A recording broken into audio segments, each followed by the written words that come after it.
the beast that is my 2001 iMac Special Edition. Yeah, it's been in the loft for about 12 years perhaps.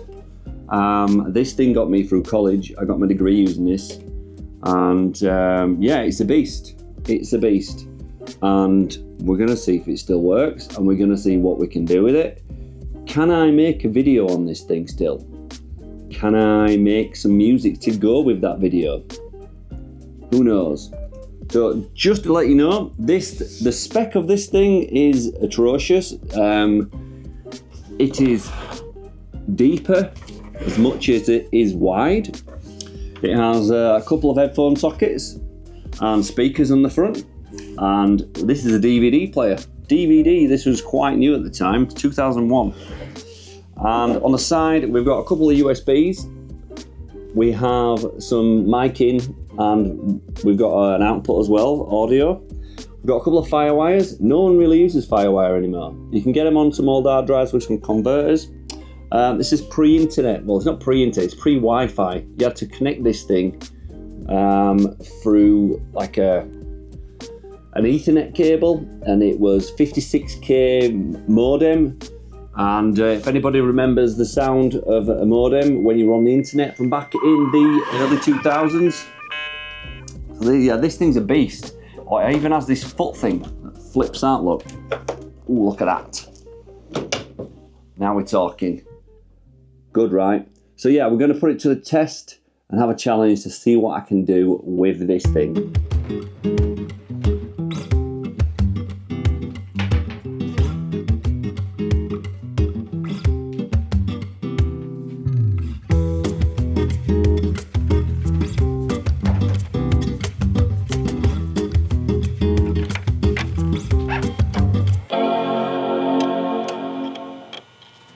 So not surprisingly, this Mac works, but it's pretty slow. I have to say, it is really, really slow. Memory-wise, just to give you a bit of an insight into this, it's got 128 megabytes of SD RAM, and it has a capacity of 74 gigabytes in space. That's less than the camera card in this camera that I'm recording on. The keyboard is not the original keyboard. This is off like a Power Mac tower that I've got up in the loft as well. So is the mouse. The click on the mouse is crap and doesn't work very often. Programs. Now it does have some Adobe programs on here. We have Adobe Acrobat Reader 4, After Effects 4, Illustrator 9, Adobe InDesign, doesn't say what version it is. We've got Adobe Premiere 5 and Photoshop 6. So for those senior designers amongst us, it's even got some Macromedia stuff still on here. We've got Director, both 8 and 8.5.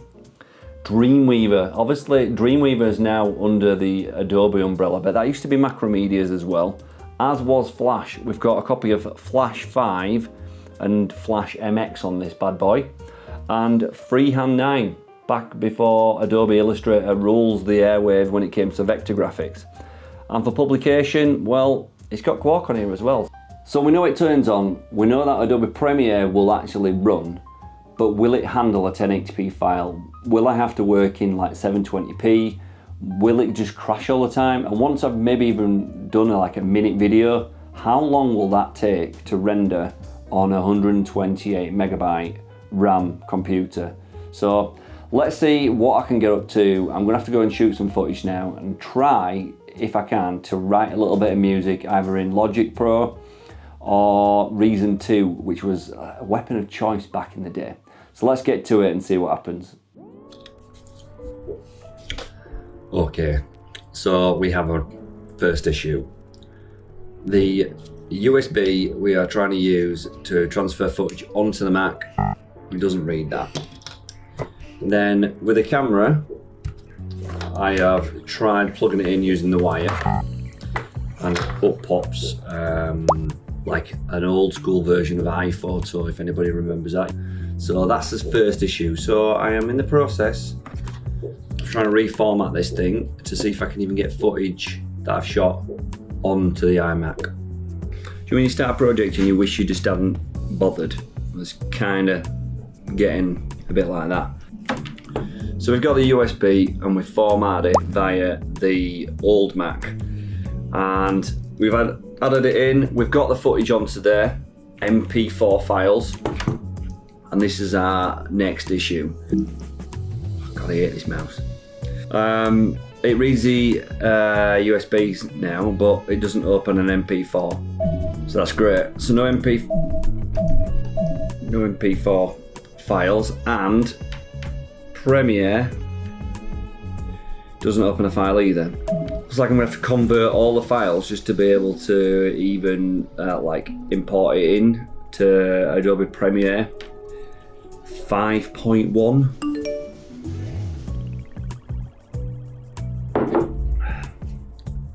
Okay, I have got the files to convert to MOV, and I've done that on my new Mac. I've now managed to get that to import into Premiere 5.1. I've dragged it onto the timeline, and I thought we're in business, but we're certainly not in business. Because this thing's not attached to the internet and QuickTime runs in the background, it won't play the files. It's just a black screen. And as much as I want it to work, I really do think, I hate to say this might be a fail. Might be an epic fail. So what can I do? So on occasion, no matter how hard you try, you just don't get the outcome that you want. I've tried making a video, it's just not going to happen. I've even tried plugging in my MIDI keyboard to play some music and create maybe a small soundtrack for the video, and that's not happened either. I have no idea how I managed to pass my degree using that machine, and I think the best place to put it is back up in the loft where it's going to gather more dust. So I'll leave you with this. Thank you for watching this video. If you've ever persevered and you've had to come to an end of a project and having failed, I salute you. And if you did get something out of this video or you found it entertaining, why not hit the like button? I'm trying to be more present on my channel, so if you want to see more videos like this, let me know in a comment what you thought of the video, and consider subscribing to the channel. Thank you very much for watching, guys, and I'll see you in another video. So on occasion, no matter how hard you try, some things just don't go your way. We've tried making a video, I've even tried plugging in my MIDI keyboard to make some music, and even using the same sort of blah blah blah blah blah blah blah.